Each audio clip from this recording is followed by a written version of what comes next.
This is Company Saturdays. Every Saturday, we present you with another company. Today, we're looking at 15 things you didn't know about Lenovo. Welcome to Alux.com, the place where future billionaires come to get inspired. Hello, Aluxers. Today we're revealing some interesting and surprising facts about Lenovo, one of the world's largest manufacturers of personal computers. Lenovo was founded in Beijing in 1984 as Legend, and it was incorporated in Hong Kong in 1988. They absorbed the IBM line of personal computers in 2005. They then entered the cell phone market in 2012. As of 2014, they were the biggest seller of cell phones in mainland China, and it was that year they acquired Motorola. This solidified them in the cell phone market. Lenovo's main headquarters are in Beijing, China, and North Carolina in the United States, and they have locations in 60 countries and sell their products in over 160 countries. They are now a producer of some of the most popular personal devices in the world. We're impressed by Lenovo's initiative, success, and ability to maintain its position in such a changing market. If you're new here, welcome. Be sure to subscribe and follow us on Instagram at Alux. So, let's take a closer look at this super company with the 15 things you didn't know about Lenovo. Number 1. Lenovo quadrupled their staff when they posted a recruitment ad in 1988. When they first opened, Lenovo had a handful of staff that lived so close to the office they could actually walk to work. They couldn't afford public transportation at the time. When the company started experiencing a bit of success, they decided to grow their staff. So they posted a recruitment ad locally. Once they posted the ad, they had over 500 applicants. The applicants had to take a written test and interview with Lenovo. They ended up hiring 26 of them. One of the men they hired was a young man named Yang Yuan King. Today, he's the company's CEO. Number 2. Lenovo entered into an agreement with the giant Microsoft in 1997. Prior to 1997, Lenovo had limited their sales to China. Once they entered into the agreement with Microsoft in 1997, they became a worldwide manufacturer. They began to be recognized across the world as a giant in the personal computer industry. This was due in large part to their partnership with Microsoft. The deal was the largest deal any Chinese business had ever made up to that point.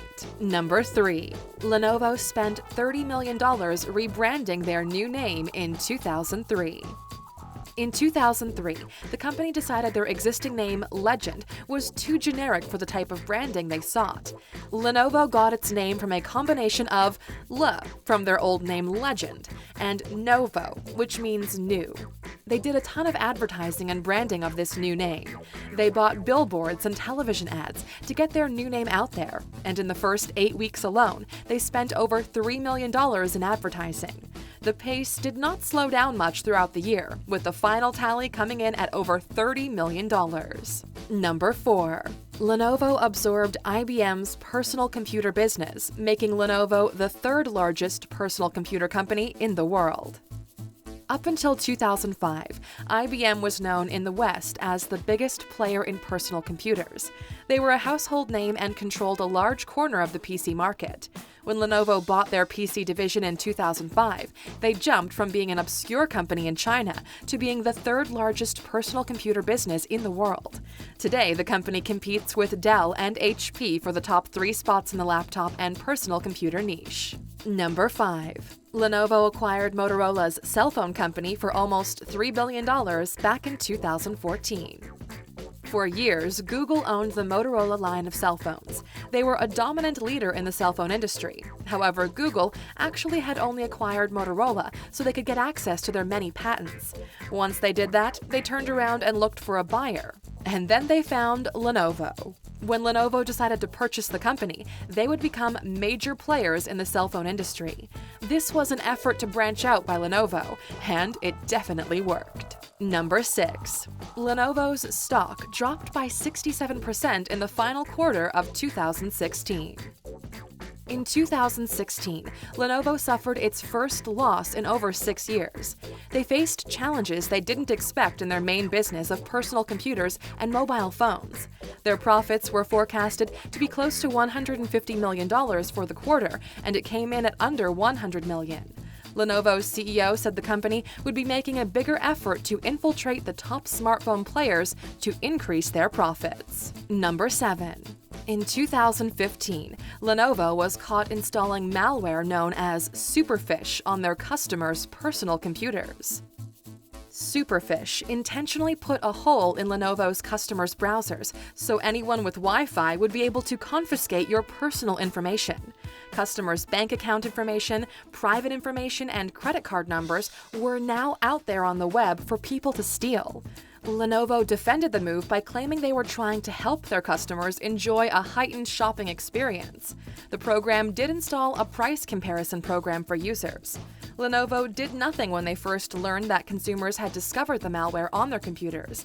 They waited for over a month and then tried to reassure customers that the program had been disabled. The problem is that disabling it did nothing for the computers that had already been infected.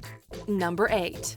In May 2016, Lenovo came under fire for voting to have their technical support handled by what citizens felt was an unpatriotic company. Chinese citizens were in an uproar when Lenovo recently voted to approve Polar Code for tech support made by a company that was not a part of the national brand of China. Lenovo's CEO and Lenovo's group chairman both defended the vote. They stated they were voting for the better system and the company behind Polar was not unpatriotic. However, the full backlash of this vote may not yet have been realized by the company. Number 9. Lenovo was called Legend for over 15 years before they settled on their current name. When Lenovo first approached the Chinese government to ask for permission to incorporate, they had a not-so-catchy name of New Technology Developer Inc. They changed their name to Legend soon thereafter, but have been known as Lenovo since 2003. Number 10. Lenovo has a market cap of $57.9 billion. When it comes to selling Windows computers, there are 3 main players: Dell, HP, and Lenovo. Lenovo is finding success where the others have not. Lenovo's CEO believes that this is because, rather than limiting their sales to consumers, they're now selling units to large companies. He also credits the success to the broad spectrum of products, from cell phones to laptops to the new line of ThinkPads. Lenovo now has a market cap of $57.9 billion, while Dell's market cap is $24.9 billion and HP's is $39.6 billion. If you'd like to find out about more valuable tech companies, just click on the top right corner to watch our video of the top 10 richest tech companies in the world. Number 11. Lenovo created a new logo in 2015. Lenovo's original logo was, according to Lenovo, quite boring. This was especially true when it was compared to the logos of their competition. So, in 2015, they decided to update their logo. Their new logo is very geometric, and it's coupled with their slogan, "Innovation never stands still." This new logo can be customized by changing the colors of the inside logo. The company believes their new logo communicates the idea that the company is versatile, adaptable, and web-friendly. Number 12. In the summer of 2018, Lenovo appointed Amit Doshi as the Chief Marketing Officer. Lenovo is trying to become a leader in the Asia-Pacific market going forward. This year, they appointed Amit Doshi to CMO. Doshi has over 15 years' experience in tech marketing. The company states that Doshi has been integral in elevating Lenovo's brand in the consumer PC market. He'll be responsible for growing the company's presence in the Indian and Asia-Pacific region. His mission is to improve digital and data competencies to build a more customer-centric organization. Number 13. Lenovo helped to break a Guinness World Record in December 2016. At Christmas in 2016, Lenovo hosted their second annual Toys for Lil Troops campaign in the U.S. They partnered up with the American veterans to break the world record for the most toys collected in a 24-hour period. The previous record was 46,000 pounds of toys. Lenovo managed to exceed this record by collecting over 52,000 pounds of toys. These toys were intended for children of American troops and veterans. And for comparison's sake, the year before, they had only collected 13,000 pounds of toys. This means they collected 4 times as many in 2016. Number 14. Lenovo CEO Yang Yuan-King donates his $3 million annual bonus to his employees. Starting in 2012, Yang Yuan-King started donating his $3 million annual bonus to his employees. Rather than keep it for himself, he redistributes it to his staff. To put this into perspective, the first year that Yang did this, his competitor, AOL CEO, received a $12 million bonus.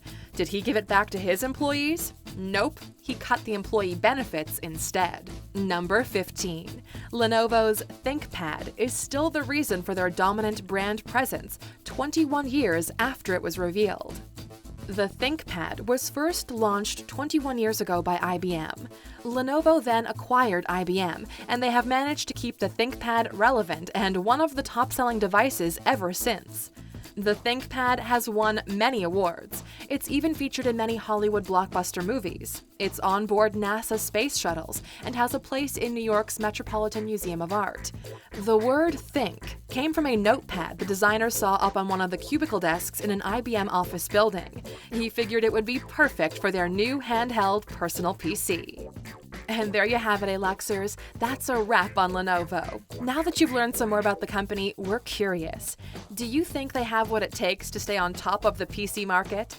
Let us know what you think in the comments. And as always, for watching until the end and being a true Aluxer, you know you get a bonus. Here it is. Number 16. Lenovo got their ThinkPad design from a Japanese sushi box. Lenovo's ThinkPad was designed to resemble a Japanese bento box, the rectangular-shaped bamboo box that millions of Japanese men use to carry their lunches to work. When the bento box is closed, it looks plain, simple, and maybe even boring. But when you open it up, there are exciting things inside. This is what the designers wanted for their ThinkPad as well. Thank you for spending some time with us, Aluxer. Make sure to subscribe so you never miss a video. If you want more, we handpicked these videos you might enjoy, or head over to Alux.com for the best in fine living content on the planet. Be a part of the largest community of luxury enthusiasts in the world and tell your story.